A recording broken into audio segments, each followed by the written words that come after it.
Pemirsa, Imanullah, seorang anggota DPRD Lahat tersandung kasus sengketa lahan hingga menjerumuskannya ke balik jeruji besi. Imanullah dilaporkan sebuah perusahaan swasta di Merapi Timur dalam dugaan penyerobotan lahan. Padahal hal tersebut dibeli korban dari warga setempat dan disaksikan kepala desa.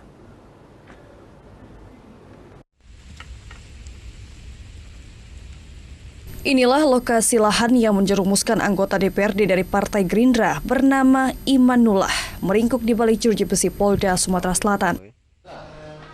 Melalui kuasa hukumnya, diakui Imanullah kejadian bermula saat kliennya berkonflik dengan perusahaan tambang PT Banjarsari Pribumi yang memiliki wilayah izin usaha pertambangan di Desa Banjarsari, Kecamatan Merapi Timur, Kabupaten Lahat pada 26 Juli 2021.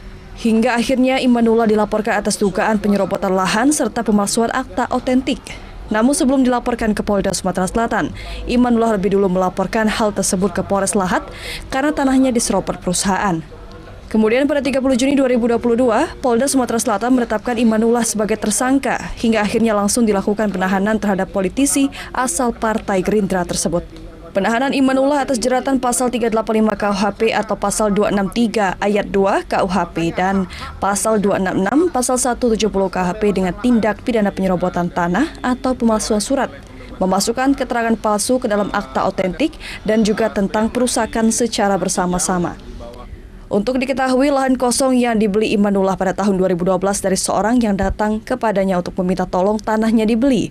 Pembelian lahan masyarakat tersebut dibeli secara sah dan diketahui kepala desa dan masyarakat setempat. Padahal sebelumnya telah dilakukan kesepakatan ganti rugi dengan sebuah perusahaan. Namun kemudian kesepakatan tersebut berubah dan kliennya dilaporkan oleh perusahaan hingga sampai ke penahanan. Diakui juga kondisi Imanullah saat ini sedang mengalami sakit dan sudah beberapa kali melakukan pengobatan ke rumah sakit. Pada saat itu pembeli datang menemui si klien kita ini, Pak Imanullah. Kemudian dengan rasa humanis kemanusiaan beliau yang tinggi, beliau sebelum melakukan transaksi jual beli tersebut mengecek keabsahan seluruh batas-batas termasuk surat pada saat itu. Di mana surat tersebut jelas bahwa surat pengakuan saksi batas pada saat itu ya 2012 ternyata clear.